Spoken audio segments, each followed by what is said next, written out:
Efésios, eu considero a carta de Efésios aí, minha casa, meu lar espiritual, né? Na Bíblia, assim, a gente tem aquele lugar onde você sempre volta lá para receber algo de Deus, né? Lógico que é a Bíblia inteira, né? Mas Efésios é muito especial. Para quem não me conhece direito, assim, eu sou o Flávio, sou casado com a Karen, tenho 3 filhos, o Lúcio Flávio, que é pastor em Frutal, o Pedro, Carolina, sou casado com a Karen, fui muitos anos missionário do Sal da Terra, fora do Brasil, voltei o ano passado, estou lá em Goiânia, junto com os irmãos lá, compondo o presbitério e as igrejas lá, com Paulo Júnior, Marcão, e discernindo um pouco o que Deus tem para o nosso futuro aí.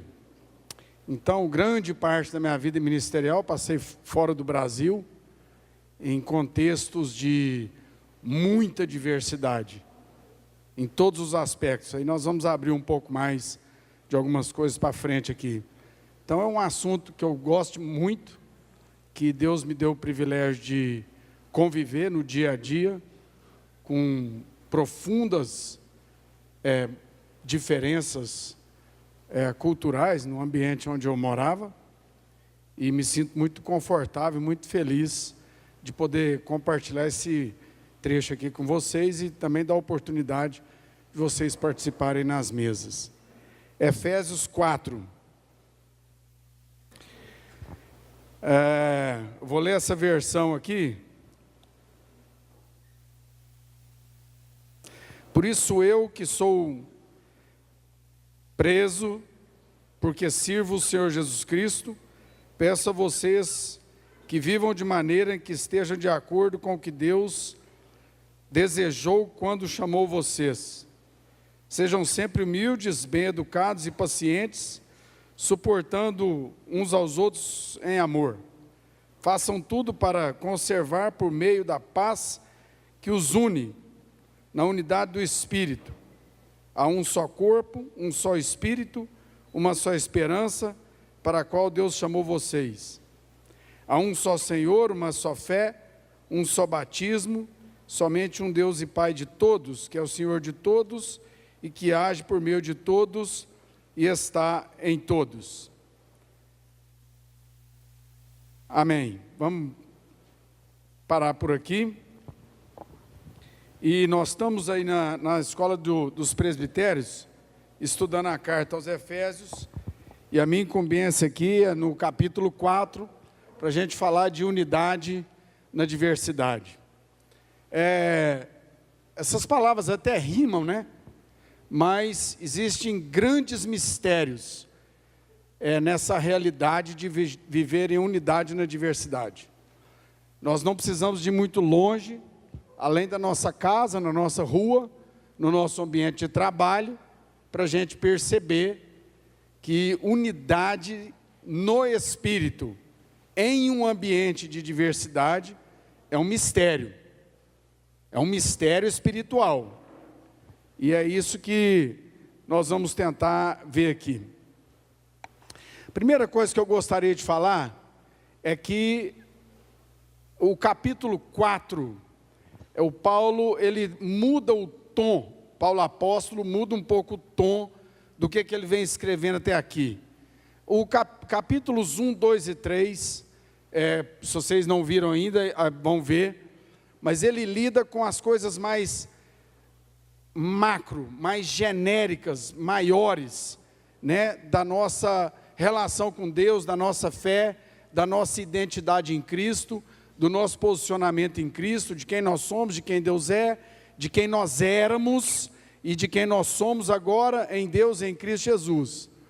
Então, o Paulo, nos primeiros capítulos, ele trata dessas coisas mais amplas, mais profundas, maiores. E do capítulo 5 e 6, o apóstolo Paulo vai trazer essa questão que era teológica, no sentido do conhecimento de Deus, para as coisas práticas da vida. Ele vai falar do ambiente de trabalho, ele vai falar do ambiente em casa, na família, de filhos, de esposa, de marido, e no capítulo 6, ele vai falar de guerra espiritual, ele vai falar do que isso significa no ambiente de guerra espiritual. Então o capítulo 4, ele se posiciona entre essas duas edificações apostólicas. Ou seja, eu acho que propositalmente que Deus inspirou o apóstolo a botar o capítulo da unidade entre essas duas coisas, entre a realidade teológica, a realidade do que nós somos em Cristo e a prática desse entendimento doutrinário teológico na vida cotidiana, em casa, no trabalho, na nossa sociedade, na comunidade e também na guerra espiritual.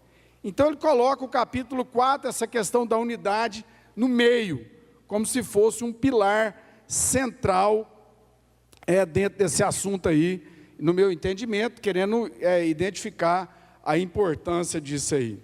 Você deve estar com o seu livro aí, né? Se você quiser ir acompanhando mais ou menos. Nós vamos...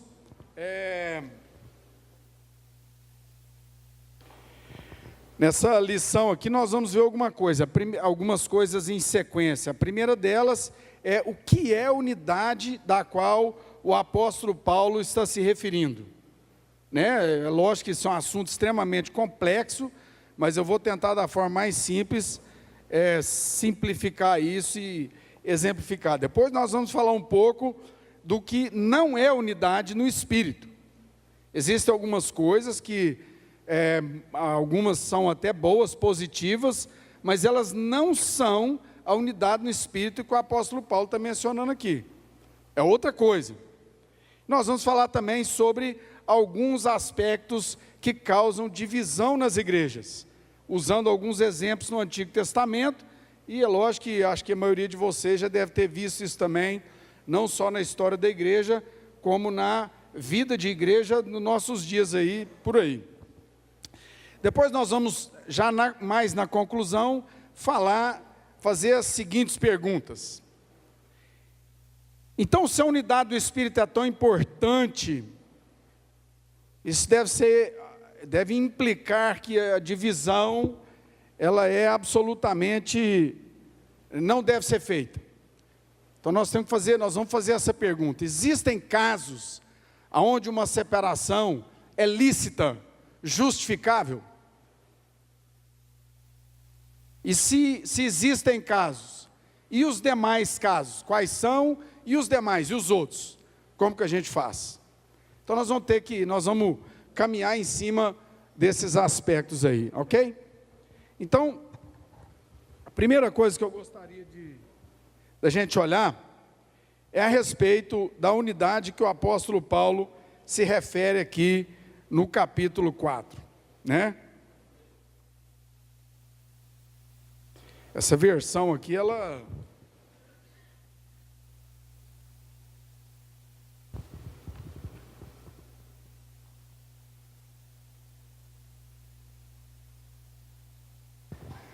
o texto mais central nosso aqui do que nós lemos, eu vou ler na versão corrigida aqui, que é procurando guardar a unidade do Espírito pelo vínculo da paz. Né? E aí ele fala, um só corpo, um só Espírito, como também fosse chamados, uma só esperança da vossa vocação. Então, essa unidade da qual Paulo se refere,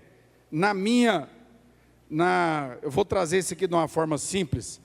Para mim, ela tem a ver com a oração sacerdotal de Jesus, que foi registrada lá em João, no capítulo 17, dos versículos 20 a 22. Quando Jesus orou a seguinte oração, todo mundo deve saber isso aí, é um texto muito conhecido, né? Eu não rogo somente por esses, ele estava falando dos apóstolos, dos discípulos que estavam ali, mas também por aqueles que pela tua palavra hão de crer em mim. Aí ele está estendendo isso até a nós e todos os que demais crerem até Jesus voltar. Para quê? Para que sejam um, como tu, ó Pai, o és em mim e eu em ti. Que também eles, todos os discípulos dali em diante, sejam um em nós. Para quê? Para que o mundo creia que tu me enviaste. Jesus continua a oração. Eu dei-lhes a glória que a mim me deste, para que sejam um, assim como nós somos um. Bom, está aqui a oração, chamada oração sacerdotal, no ponto crucial onde Jesus fala da unidade. E Jesus, então, estava orando para que todos os seguidores de Jesus pudessem ser um, assim como Jesus é um com o Pai. Muito bem, se a gente estudou a Trindade, nós sabemos que a Trindade é um Deus só, mas são três pessoas diferentes, três pessoas distintas, Pai, Filho e Espírito Santo. Ou seja, são três pessoas distintas em um só. Ou seja, há uma unidade perfeita, mesmo havendo uma diversidade de identidade e de função. O que Paulo está dizendo aqui é que a unidade no Espírito, ela parte dessa verdade de que Deus é um, mesmo sendo triuno, e que os discípulos seriam unidos com Deus, com Jesus e com o Espírito Santo, assim como Jesus o é, ao redor, em cima, né, da palavra. Jesus diz aqui, a palavra, por aqueles que pela tua palavra hão de crer em mim. Então nós cremos, a fé vem pelo ouvir e ouvir a palavra, nós cremos na palavra. Então a unidade da igreja, ela parte da palavra de Deus, é a unidade em cima das questões doutrinárias. Eu vou dar uma pausa aqui, porque tem gente que confunde doutrina com regras e regulamentos e usos e costumes, e quando eu estou me referindo à doutrina aqui que eu escrevi aqui, eu estou me referindo à doutrina no que tange ao conhecimento de Deus, aquilo que nós conhecemos de Deus a partir da palavra, porque a palavra de Deus nos revela quem Deus é, e o nosso entendimento da palavra é que vai produzir em nós os nossos conceitos de quem Deus é, e a partir disso, então, a nossa relação com Deus é desenvolvida. Isso é a doutrina, e aí ela vai se desmembrando em várias outras partes. Doutrina não é uso e costume, não é regulamento de igreja, né? Tem muitas igrejas que fazem o culto da doutrina, mas eles falam muito mais de tradições e de regulamentos do que da palavra em si.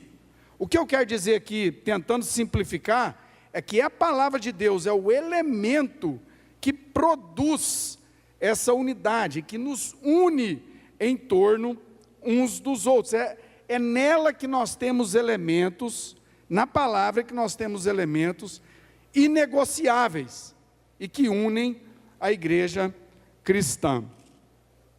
Bom, a palavra de Deus então, aqui seguindo a página 61 aí, no meio, a palavra de Deus é o ponto comum, central, unificador entre eles, os discípulos, Jesus e o Pai, e o Espírito Santo.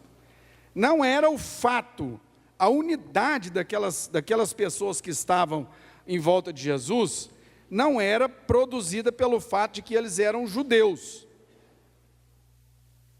ou porque eles eram homens, pelo menos os 12 apóstolos, não era pelo fato de que eles moravam na Palestina, na Galileia, não. A unidade que Jesus está se referindo é que é a unidade em torno da palavra, ela é o elemento unificador. Os discípulos, os apóstolos, eram pessoas diferentes, que vinham de famílias diferentes, de regiões diferentes, de vidas diferentes, de tradições familiares, de tribos dentro da nação de Israel que eram também diferentes, de contexto espiritual e de vida diferente. Havia uns que moravam em lugares diferentes, então eles eram pessoas diferentes. Isso é uma coisa que a gente tem que, desde o início, já identificar e entender que nós somos diferentes. Os discípulos, desde aquela época até hoje, nós somos diferentes. O que nos une é Jesus, o Pai, o Espírito Santo e a palavra. Então Jesus, sabendo, né, dos perigos que a unidade dos discípulos iria enfrentar, ele faz essa oração. E quais são os perigos que a unidade da igreja enfrenta? O orgulho, a vaidade, a disputa por poder, pela primazia, e é lógico o diabo que usa essas fraquezas humanas, né, para dividir a igreja, e assim fazendo, ele então coloca um impedimento para que os não cristãos creiam. Está aqui o que Jesus disse, eles vendo que nós somos um, eles crerão. Não é isso que falou aqui? Tem nada mais simples que isso, não é verdade? Ou seja, a divisão, ela é nada mais, nada menos do que um impedimento para que o não crente creia. Poderia dar muitos exemplos aqui, né, dessa situação. Agora, vamos prosseguir um pouco nisso aqui e falar sobre guardar a unidade. Paulo apóstolo, ele fala aí, né, a importância de guardarmos a unidade. Quando ele diz aí,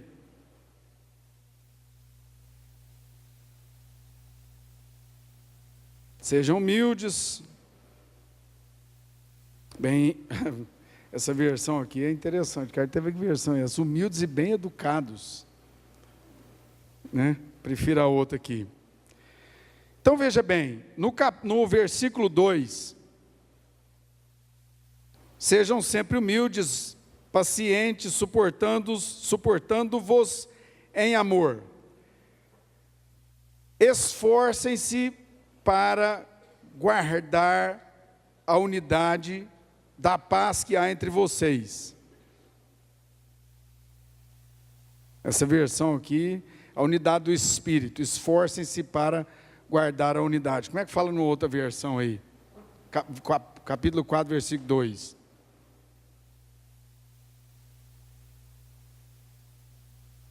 Hã? Não, mas o que mais? Não, lê tudo. Fala esforçando-vos. Não é isso?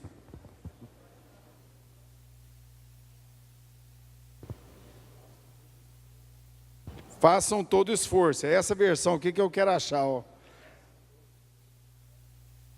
Isso, façam todo esforço para manter a unidade. É porque é o seguinte, há uma palavra-chave aqui, né?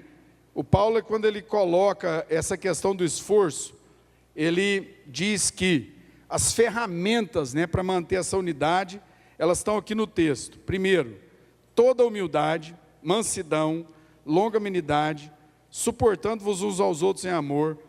Aqui, achei. Procurando diligentemente guardar a unidade do Espírito no vínculo da paz.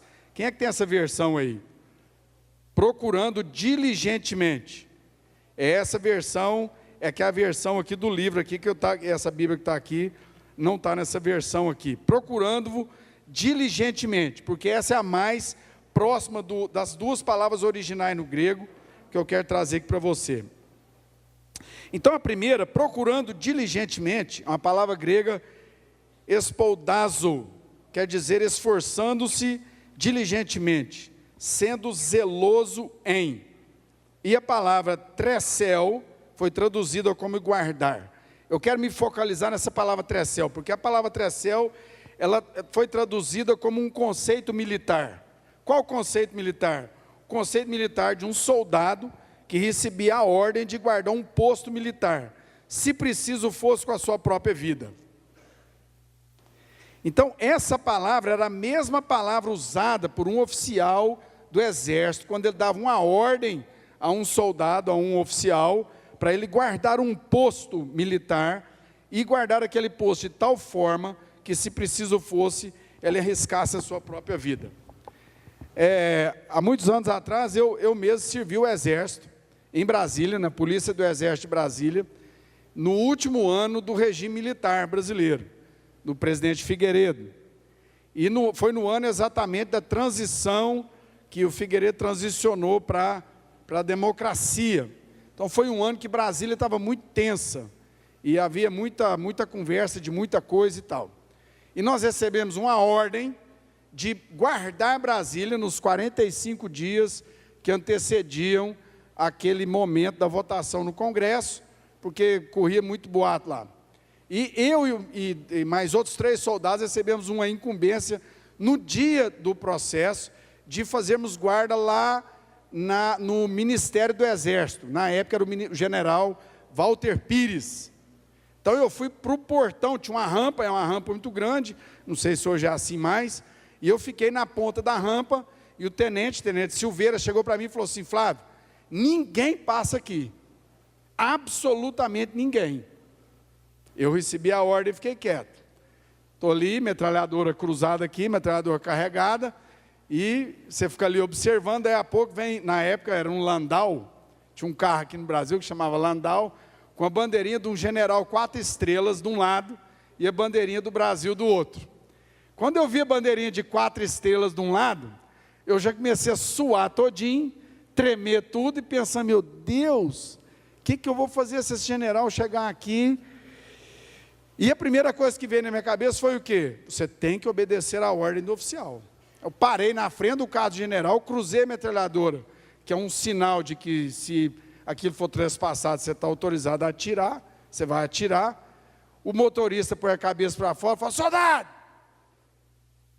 vem se identificar. Eu fui lá na porta do carro, me identifiquei, e falei assim, o que o senhor está fazendo aí? Eu falei, estou obedecendo ordem, aqui não é para passar ninguém. A general falou assim, quem é que te deu a ordem? Eu falei, foi o Tenente Silveira. Então eu vou mandar chamar o Tenente Silveira.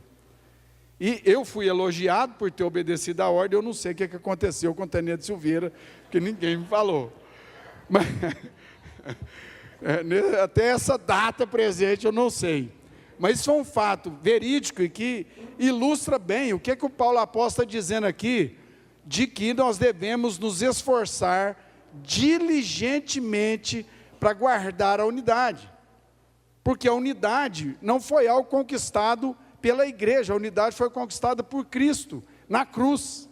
Na cruz, Jesus, ao morrer, ao substituir o pecador, ao levar sobre si o nosso pecado, ao nos perdoar, ali, gerando uma nova família, uma nova nação, produzindo um novo povo, ele fez de todos os povos um só.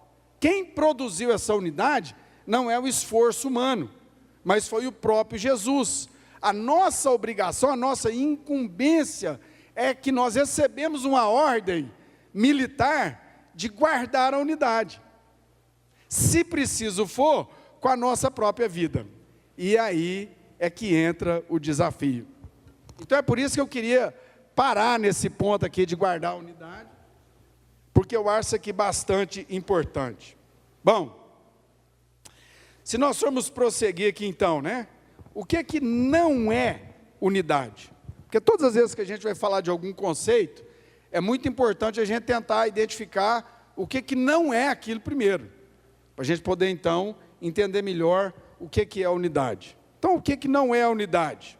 Bom, unidade no Espírito não é simplesmente uma união formada devido a uma amizade fraternal ou camaradagem. Apesar disso ser importante. A amizade é importante, a camaradagem é importante.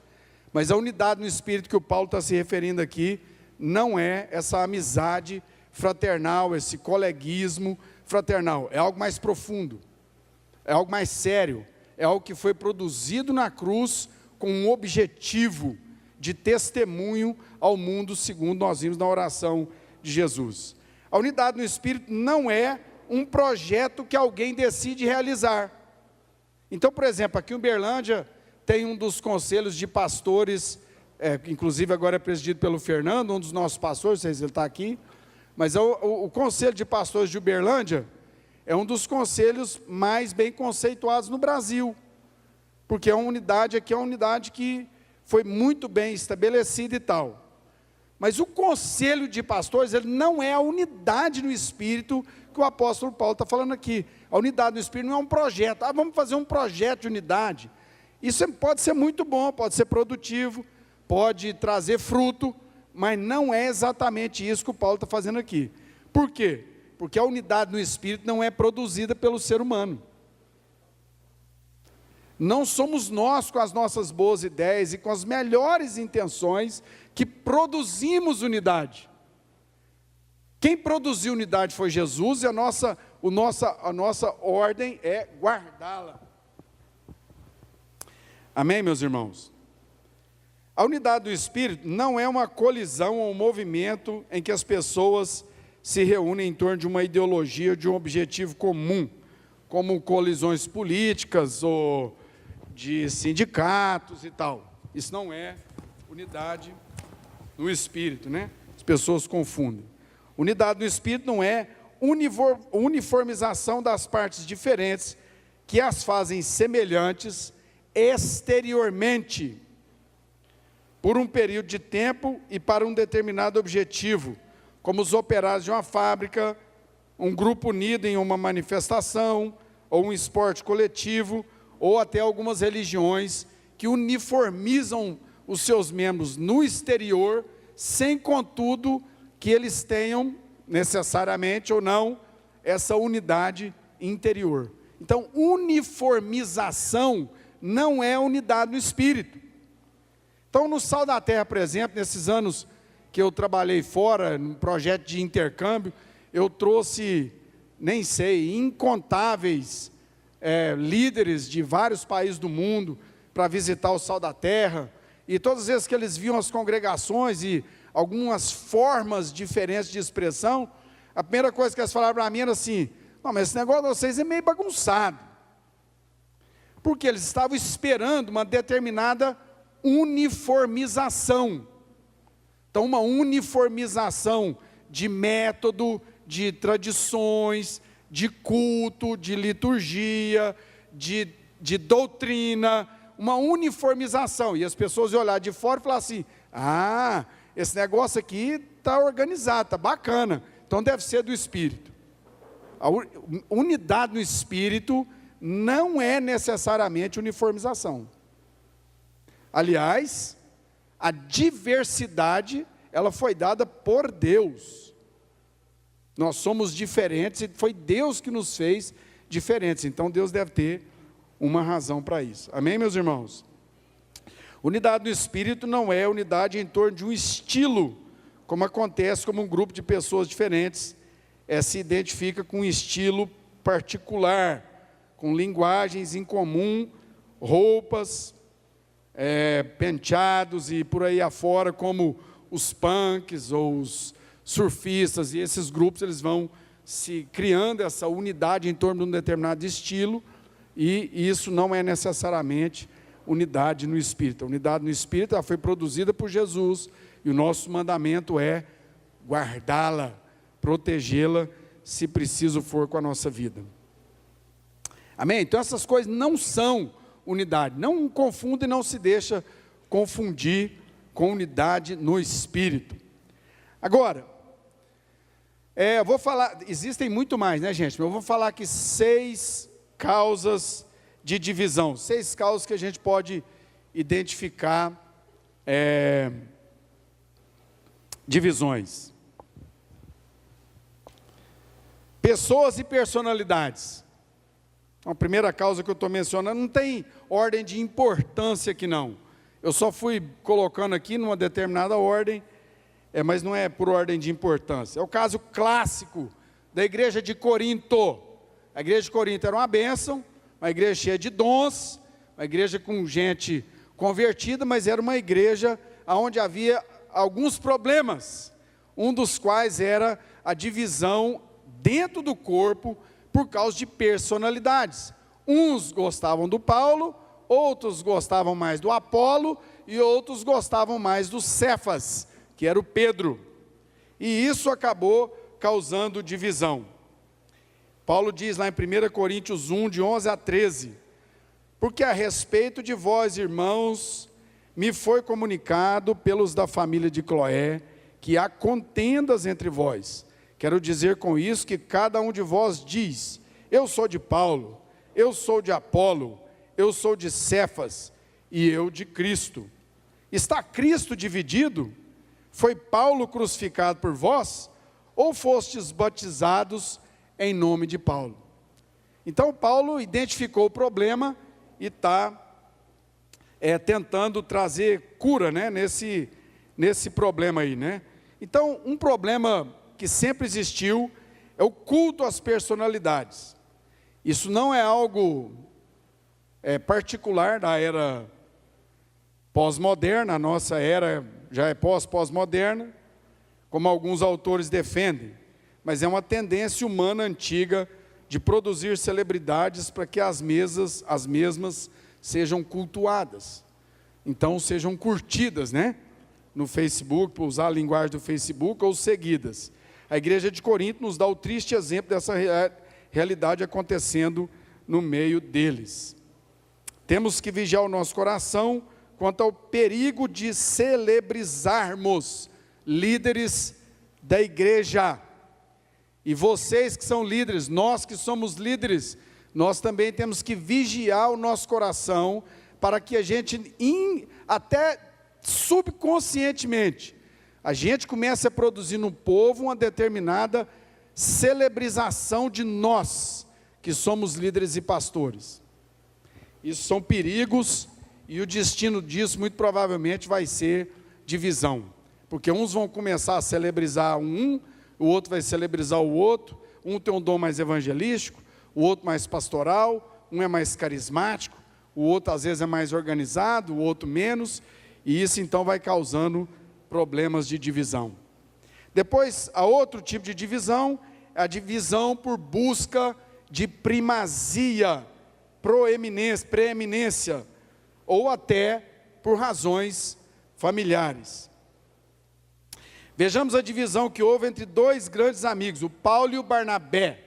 Paulo e Barnabé eram missionários que fizeram inúmeras viagens. Paulo e Barnabé, eles plantaram igrejas juntos, inclusive a chamada Igreja Mãe de Missões, que é a igreja de Antioquia, viveram enormes privilégios em Deus, fazendo muita coisa missionária, mas um dia eles se dividiram, porque o primo de Barnabé, João Marcos, tinha feito um determinado comportamento numa viagem missionária, e quando eles foram seguir para a próxima, o Paulo falou, não, o Barnabé, ele pisou na bola comigo na viagem passada, ele não vai comigo mais, o João Marcos. E o Barnabé chegou e falou assim, não, então você continua com a sua equipe, e eu vou continuar a viagem para outro lado com o Barnabé. E o Barnabé era primo de Paulo, era primo de João Marcos. E provavelmente isso teve um peso, não só a questão da dificuldade, mas também um peso.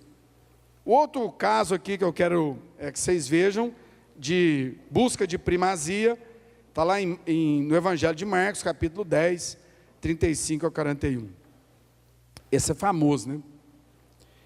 E aproximando-se dele Jesus, Tiago e João, filhos de Zebedeu, os dois eram irmãos, Tiago e João, filhos de Zebedeu, dizendo, mestre, queremos que faça o que te pedirmos. E ele lhes disse, que quereis vocês que eu faça? E eles lhe disseram, concede-nos que na tua glória nos assentemos, um à tua direita e o outro à tua esquerda. Não, isso aqui dá vontade de rir, né, gente? Não, honestamente, para e pensa nesse texto aí. Os caras são espertos, né? O Tiago e o João chega para Jesus e pede um para ficar da direita, o outro da esquerda e os outros que se danem, né? Os irmãos Tiago e João buscaram a primazia, a preeminência em relação aos demais. E o resultado a gente vê no último versículo, que foi uma divisão. Outro exemplo clássico, né, foi o de Abraão com Ló. Vocês lembram lá no Antigo Testamento, Deus chamou Abraão para sair da terra dele, e para ir para uma terra que Deus ia mostrar, e não diz o texto que era para chamar o Ló, que era primo dele. E ele levou Ló, e o problema aconteceu a tal ponto de depois eles também terem que se dividir, a situação foi se complicando, e Deus teve que intervir de forma poderosa lá em Sodoma e em Gomorra. Depois em Filipenses também, no capítulo 4, versículo 2, Paulo exorta duas líderes, mulheres, publicamente. Uma que chamava Evódia e a outra que chamava Sintique. Quem estiver procurando nome de filha, mulher, aqui está uma inspiração, minhas irmãs. Evódia, nome bonito. E a Sintique, as duas, mencionadas como cooperadoras do apóstolo. Então, me desculpa, irmã. Eu falei que é um nome bonito, inspirador, é um nome interessante. Eu nunca tinha visto uma pessoa que chama Evódia. Mas eu achei um nome diferente. Irmã Evódia.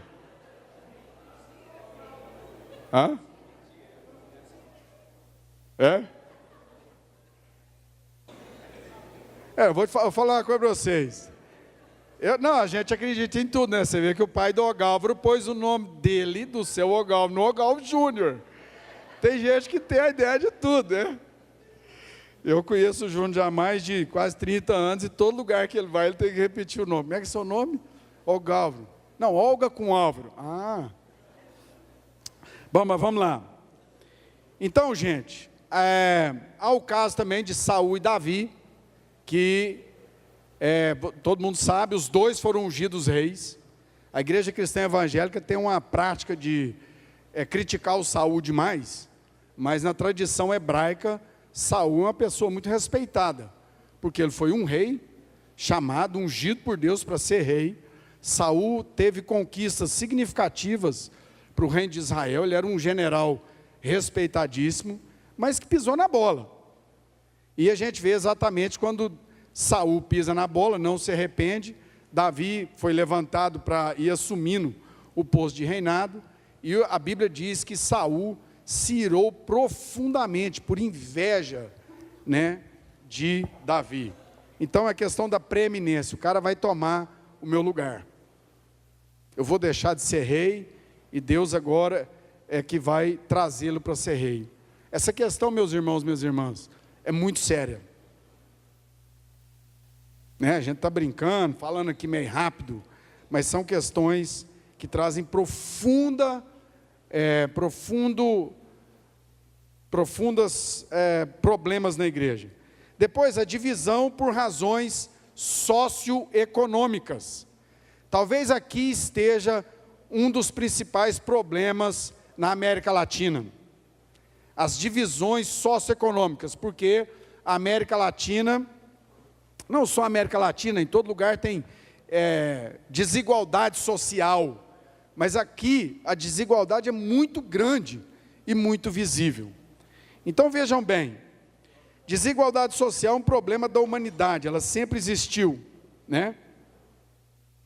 Ela não é só um problema na igreja, a igreja tinha que ser o corpo que expressasse a resposta para essas desigualdades no nosso meio.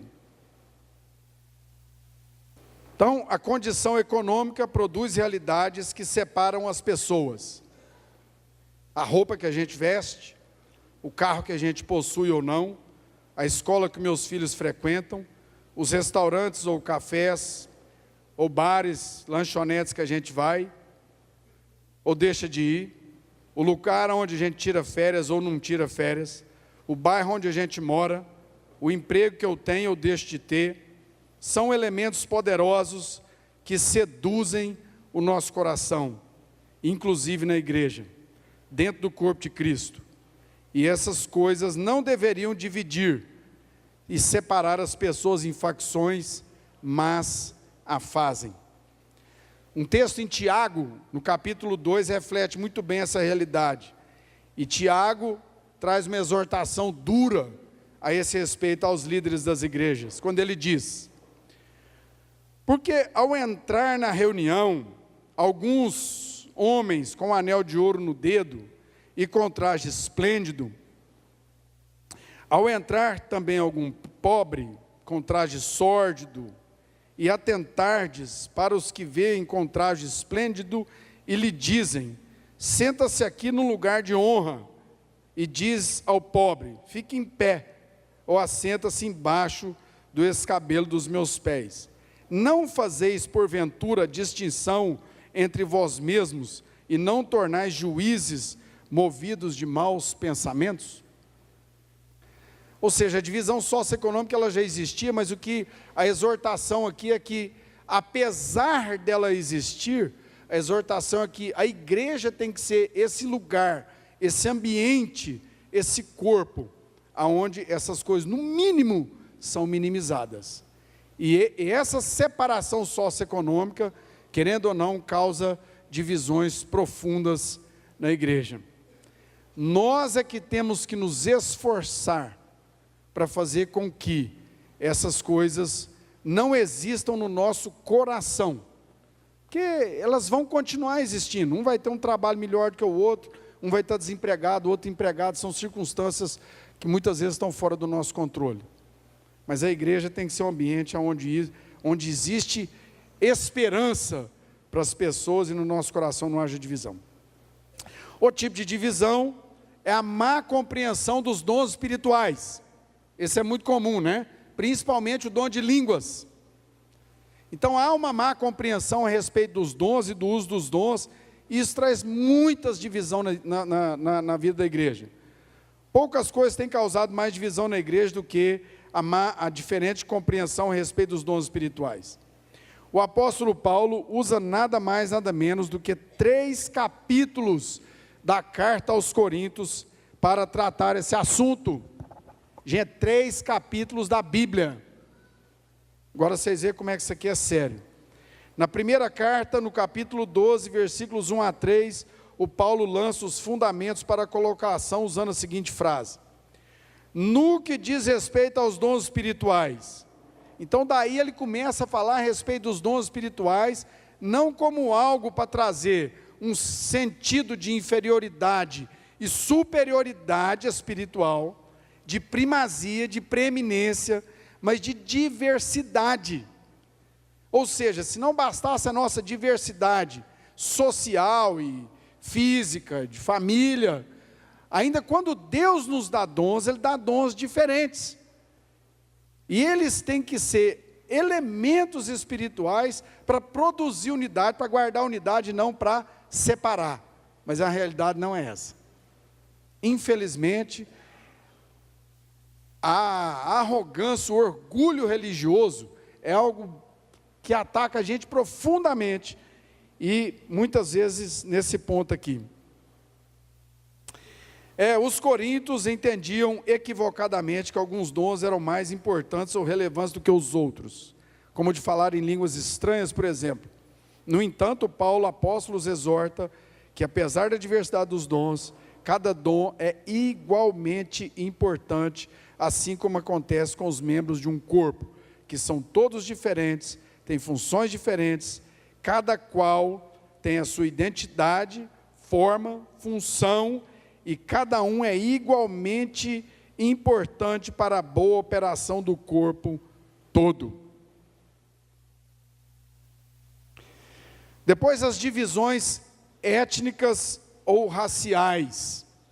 Aí nós vamos entrar num ponto aqui agora que, no contexto nosso aqui no Brasil, isso existe. Eu posso ver isso aqui claramente aqui dentro da sala. Mas ela não existe com tanta profundidade como em outros países mais cosmopolitanos, né? O Brasil é considerado lá fora como um caldeirão de culturas, né?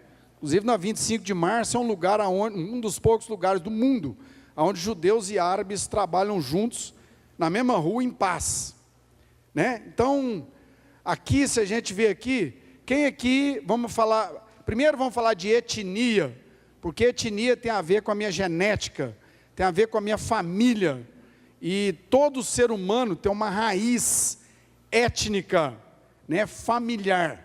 Depois a racial, ela tem mais a ver com as nossas características externas, de cor da pele, de formato do olho, que tem a ver com raças. E dentro de cada uma dessas, existem muitas subdivisões. Depois ainda existe uma outra, que está citada aqui mais para frente, que são as divisões cívicas. E quase todo ser humano do mundo moderno, ele tem algumas alianças, raízes e lealdades emocionais com essas 3 divisões. Certo? Todo mundo veio de uma determinada família, e você tem lá os seus compromissos familiares. Nós temos as nossas características étnicas. Alguns vêm de descendência étnica dos europeus, outros dos africanos, dos asiáticos, ou das pessoas do Oriente Médio, né? Então são famílias, a gente traz essas raízes, a gente carrega essa carga sobre nós. E em cima disso, nós temos também as divisões cívicas. Depois que a formação mundial passou a ser de Estado-nação, que é a formação atual, o mundo é dividido em nações e estados, isso é um arranjamento político de pouco mais de 100 anos, e dentro dessa organização política, a pessoa que nasce em alguns países, a lei muda, ela ganha uma cidadania, ela passa a ser um cidadão civil de uma entidade política, no nosso caso o Brasil, República Federativa do Brasil. Então quem nasceu no Brasil aqui, você automaticamente ganhou uma identidade cívica de ser brasileiro, de pertencer a uma corporação política chamada República Federativa do Brasil. E dentro desse contexto, nós temos algo que alguns autores chamam de contrato social entre o Estado e o indivíduo. Então você tem obrigações, você tem responsabilidades e você tem benefícios em relação a essa entidade. Então todo ser humano do mundo moderno, ou quase todos, carregam bagagens desses 3 níveis: o étnico, o racial e o cívico. Todos esses nós temos responsabilidades e nós temos lealdades. E é aqui que Jesus diz que Ele fez de todos os povos na nova nação que nasceu em Cristo na cruz, chamada família de Deus, o povo de Deus, né? Amém? Só que o fato de Jesus ter nos feito não nos fez uniformes, porque a diversidade, ela é de Deus. A diversidade glorifica a Deus. A diversidade expressa a criatividade, a beleza, as maravilhas que Deus tem e o prazer que Deus tem em cada um de nós como indivíduos, e não somente como elementos corporativos de um determinado grupo. Só que essas divisões causam muitos problemas. Por exemplo,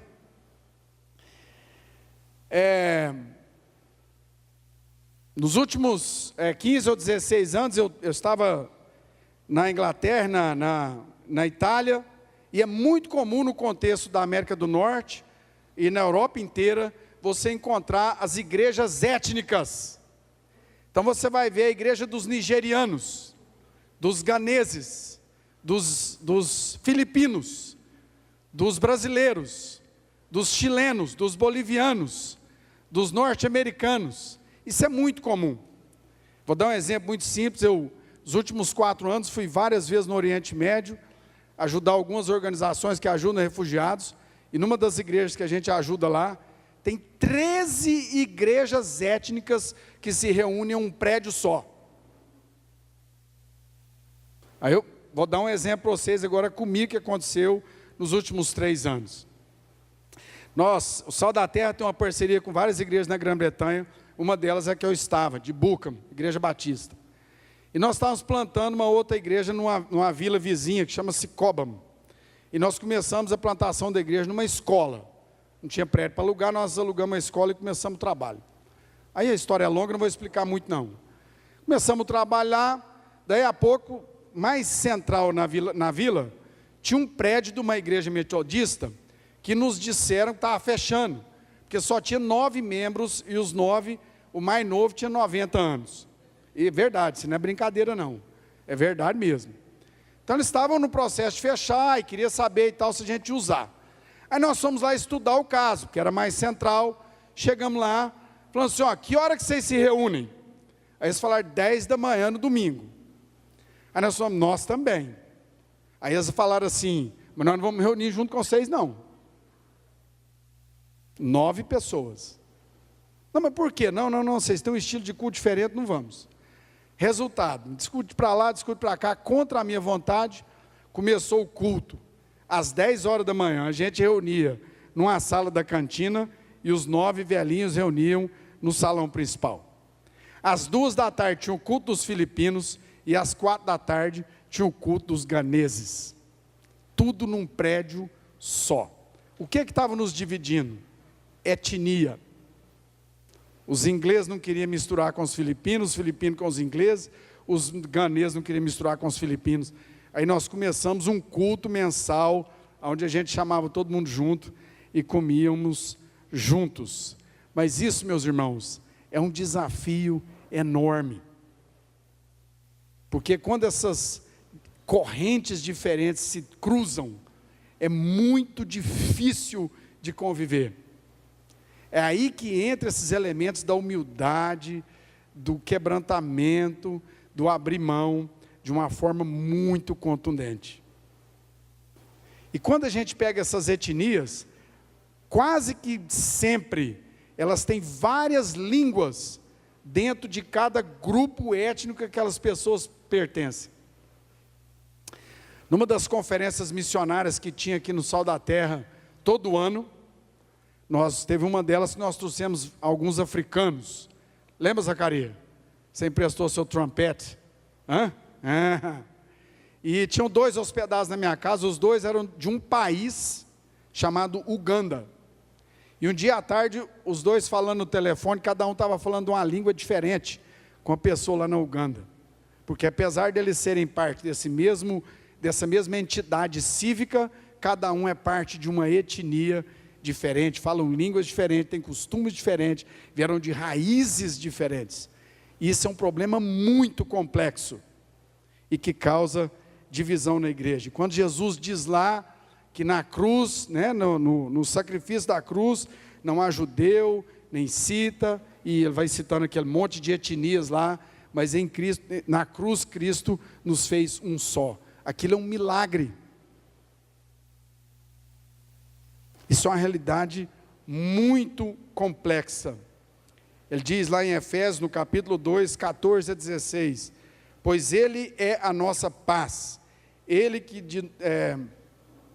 de nós dois fez um, e derrubou o muro da separação, a inimizade, tendo abolido na sua carne a lei dos mandamentos contidos na ordenança, para que dos dois, judeus e gentios, em si mesmo um homem fizesse um homem novo, fazendo assim paz e reconciliasse ambos em um só corpo em Deus mediante a cruz, tendo por ele matado a inimizade. Meus irmãos, vou falar uma coisa para vocês. Eu vim direto, eu estava em Nova York nessa última semana, uma conferência nas Nações Unidas, e domingo, nossa última sessão da conferência foi na maior sinagoga de Nova York, uma das mais influentes, a sinagoga Safra, e foram alguns rabinos judeus, alguns imãs e líderes muçulmanos, e eu tive o privilégio de, juntamente com um irmão da Igreja Ortodoxa Russa, de representar o cristianismo.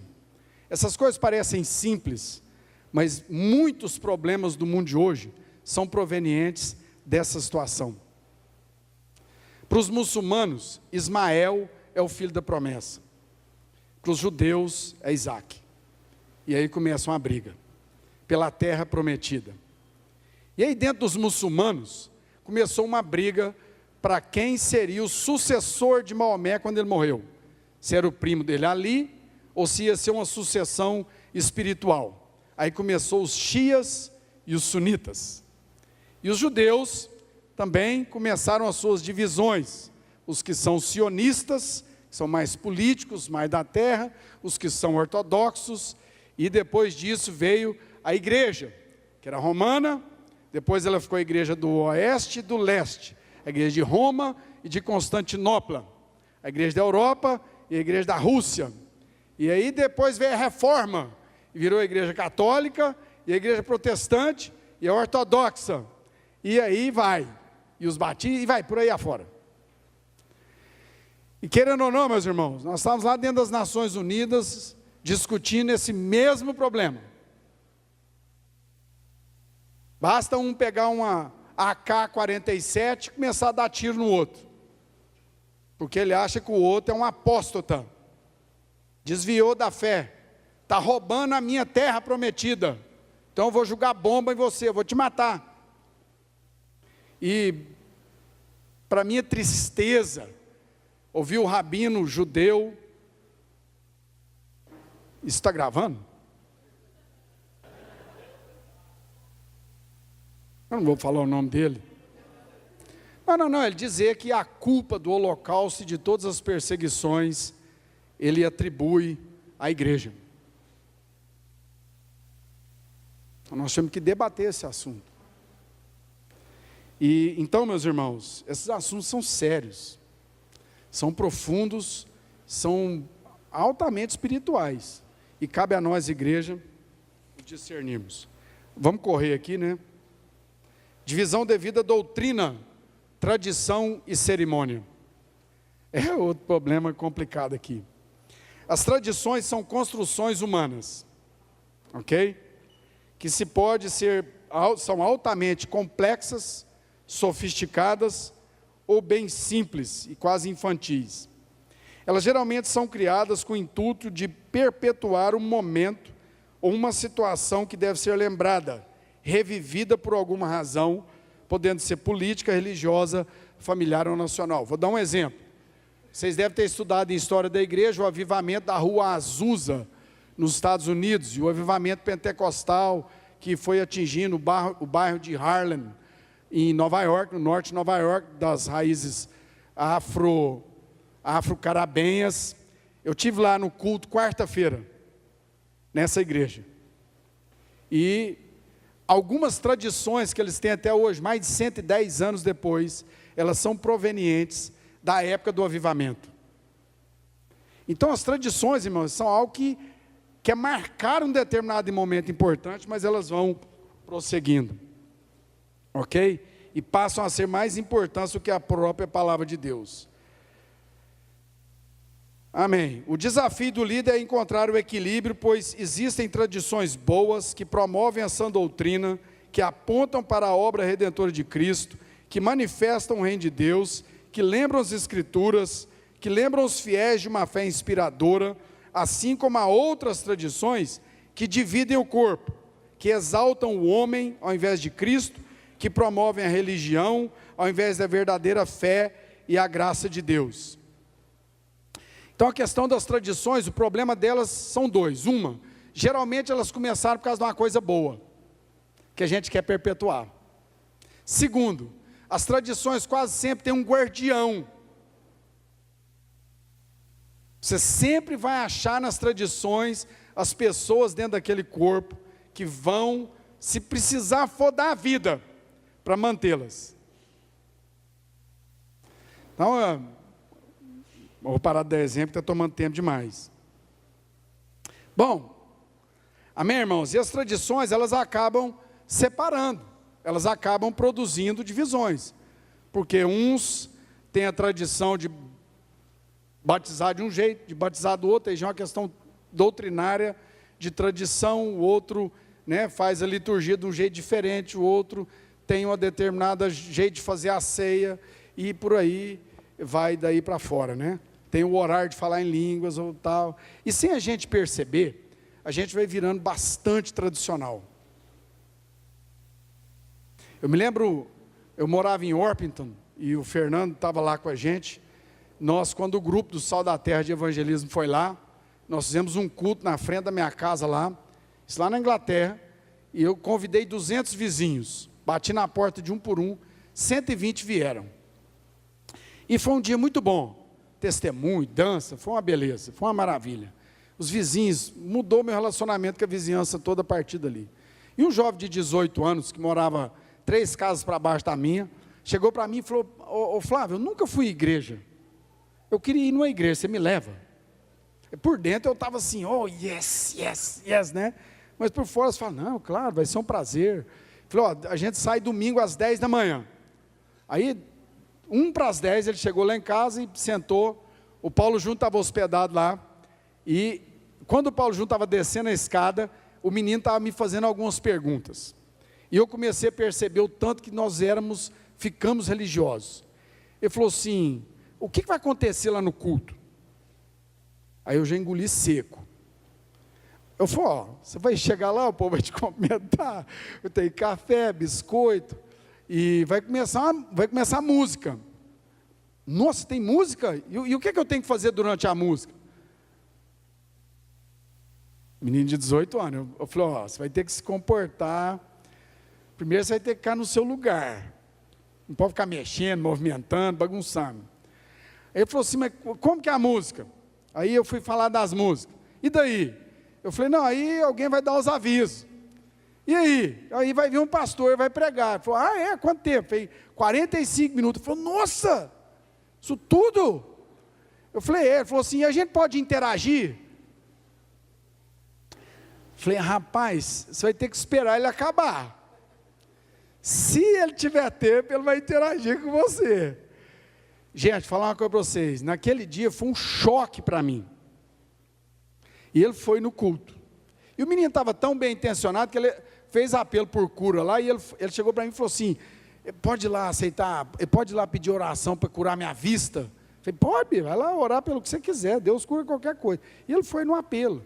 Mas ele chegava para mim, ele ficava olhando assim e falou assim, por que vocês estão cantando tudo virado para a parede?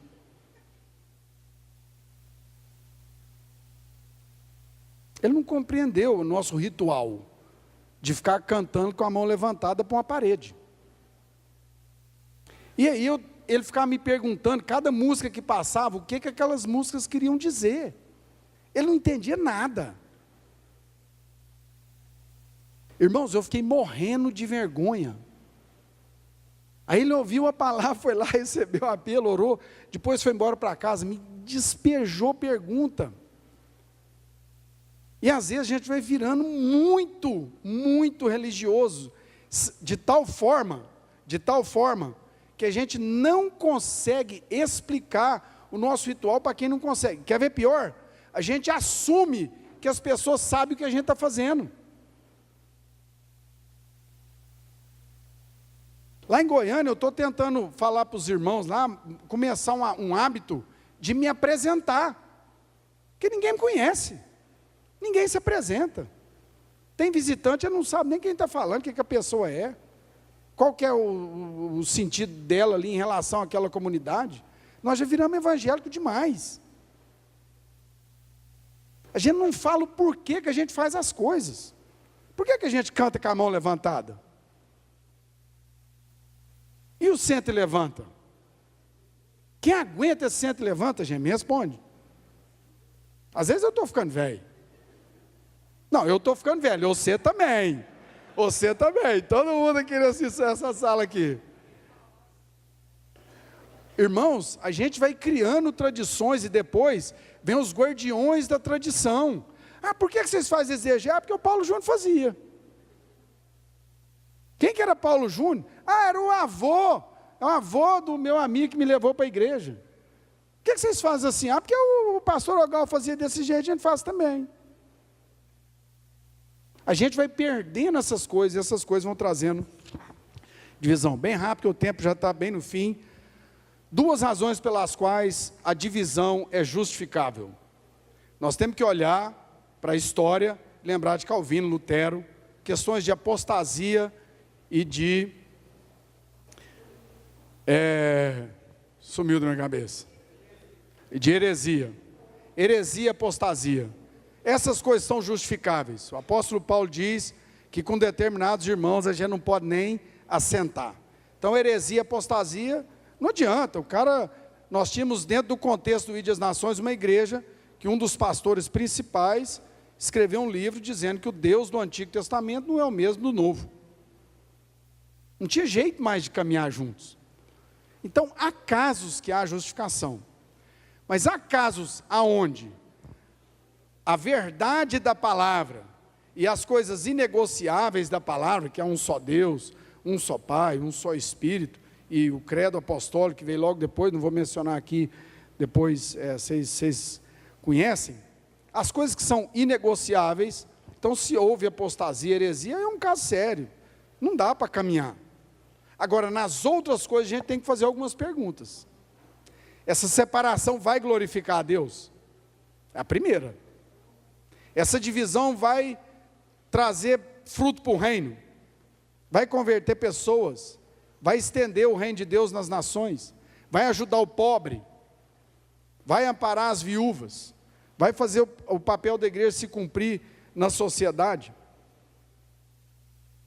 Nós temos que fazer essas perguntas quando a tentação da divisão ela acontece. Amém? Depois aí no seu texto aí, tem vários textos bíblicos que você pode se referir também. E lembrando que isso aqui é um texto, existem muitas outras realidades além disso aqui. Então eu concluo a minha contribuição aqui sugerindo que a igreja mostre um sinal de amadurecimento, quando ela aprende a viver na diversidade, a discordar, guardando a unidade do Espírito no vínculo da paz, quando ela entende que a diversidade é uma riqueza humana que revela e glorifica o Criador, enriquece a raça humana e a comunidade cristã e aproxima as pessoas de Deus. Temos diferenças? Sim. Temos que admitir isso.